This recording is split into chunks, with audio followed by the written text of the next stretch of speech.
Hi, my name is Michelle Crosby, and I'm going to be talking about the video Time for School, where this organization followed, I believe, 8 different students in different countries around the world, and they tracked these students' experiences with education and with school. And in the video, I got to meet 4 of these students and just learn about their personal experiences. And it really showed a lot about what education is like in these different countries. Um, as I watched the video, it was interesting to me that all of these students kind of had the same dreams. They had hopes and plans for their future, and they wanted to have a good life, and their parents wanted them to have a good life.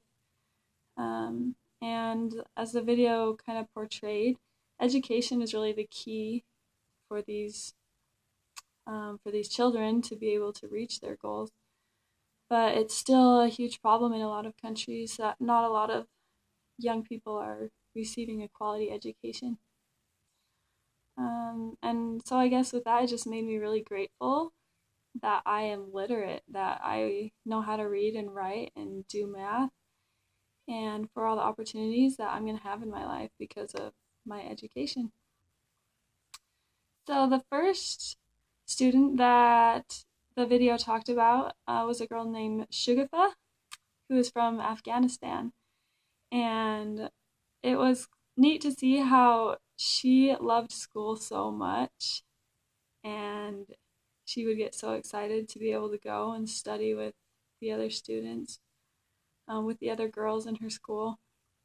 And I was thinking about how in the United States, a lot of children don't enjoy going to school and they complain about it, and they don't understand that it's a privilege to be able to.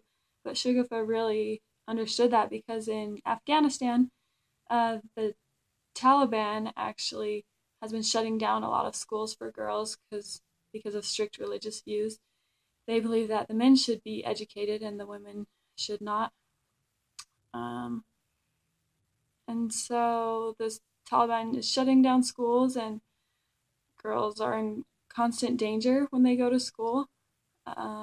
Some get poisoned, and it was just interesting that the teachers also and the students really valued the education.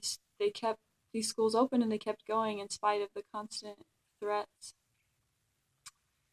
And also in Afghanistan, it's hard for girls because they are expected to do all the housework. And so for Shugafa, it was hard to keep up with her studies because as soon as she got home, she'd have constant work to do. And that was interesting to me to see just how unequal the men and the women were. And that was the same with um, the girl Neeraj, who lives in India. The men and women there were pretty unequal. The women expected to do a lot of the work around the house and even herding the animals. And a lot of times the men would sit around. So I guess I didn't realize that that is a big deal in different countries. It's a big thing that limits education for women, is that they have to work. Um, One of the boys that was in the video was a boy named Jefferson, who lives in Brazil. And what was interesting about Brazil is in this area where Jefferson lived, it was a pretty rough neighborhood. There were a lot of drug dealers, and so they're in constant danger. And a lot of times the police will come in, and you have to stay inside so you don't get shot by stray bullets. And so their school was like a refuge for the students that were able to go, a place they could escape the regular scary world. And it talked about how in Brazil, 2/3 of the students drop out by 8th grade. And there were pretty high rates in the other countries in the video as well, in Afghanistan and India.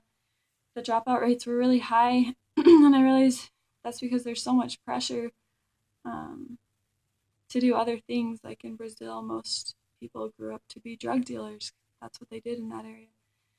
And so there's a lot of pressure just to do that. And it takes persistence and commitment for students to keep going.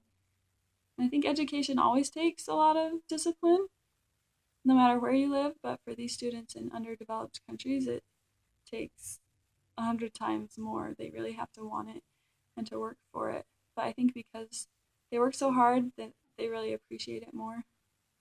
And also they have more, I guess, life experience and strength of character when they get through it.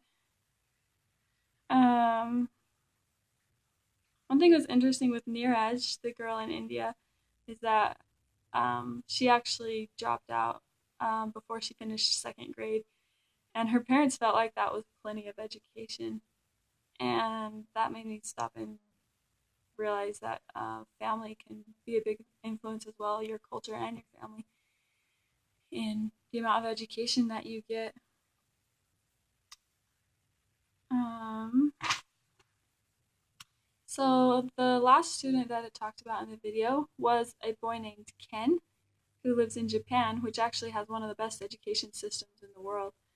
And there was a really striking difference between his experience and the other students. Um, for him, by the time he was 6 years old, he could already read, whereas some of these other students, their parents couldn't even read and write.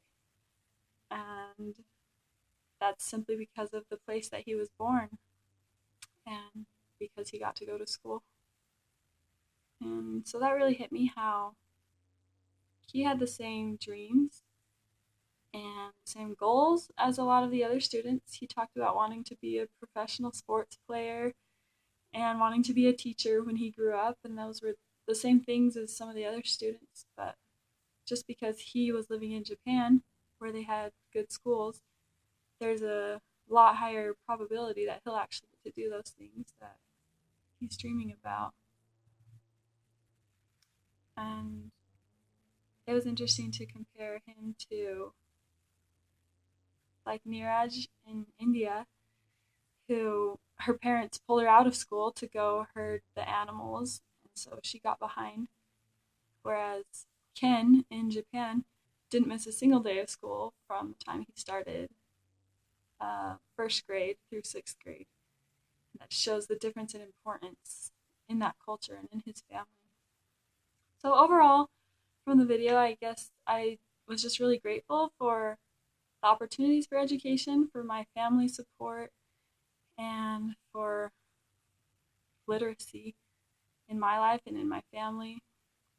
And I realized that for so many people, it takes a lot of work and a lot of effort to be able to go to school and to get an education.